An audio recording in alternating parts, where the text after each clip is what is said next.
Hello mga kabisda! Okay guys, sa ngayong araw may dumating tayo na mga bagong isda.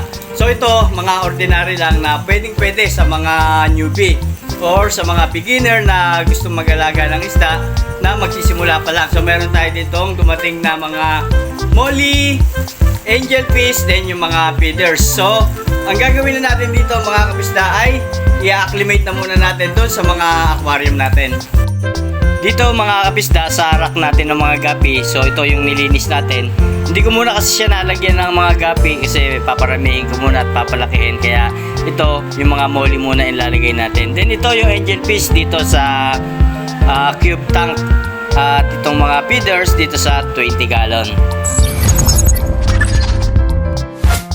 Okay mga kabisda, ito na, after 30 minutes, pwede na natin pakawalan itong mga ina-acclimate natin na bagong dating na isda. Guys, ito at papakawalan ko na.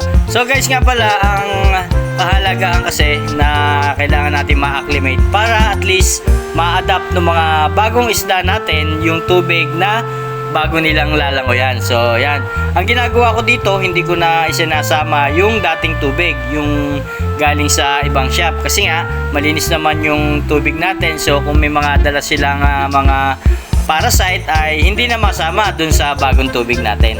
Then ito naman next, yung angelfish, pakawalan na rin natin.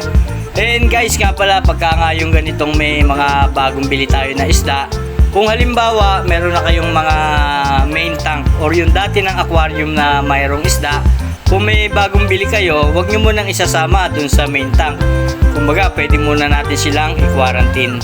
Kung minsan kasi, pag bumili tayo sa shop, kung hindi tayo sigurado na malusog at kondisyon yung mga isdang nabili natin, ay para hindi na mahawa yung mga nasa main tank natin. Baka mamaya, meron pa silang mga dalang bakterya o parasite.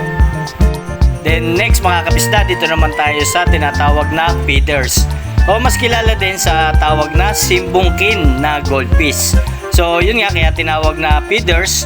Sa ganitong kaliliit pa lang, ito kasi yung pinapakain natin sa mga monster fish gaya ng mga Oscar, mga arowana. So yan, kinakain sila, kaya tinawag sila na feeders.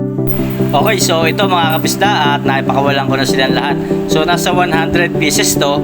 So dito ko muna inilagay sa customized na 20 gallon. Hindi ko pa kasi nalilinis yung 75 gallon.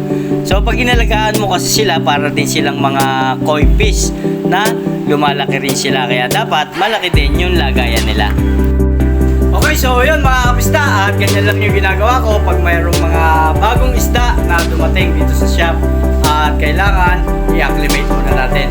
Okay mga kabisda, maraming salamat sa patuloy na pagsuporta. Salamat sa mga nanonood, at kung umabot ka sa part na to ay huwag mo naman kalimutang i-like at pa-comment na rin kung may mga tanong ka pa. Sasagutin natin yan batay sa napag-aralan at na-experience ko na rin. Okay mga kabisda, at hanggang dito na lang muna. Happy peacekeeping!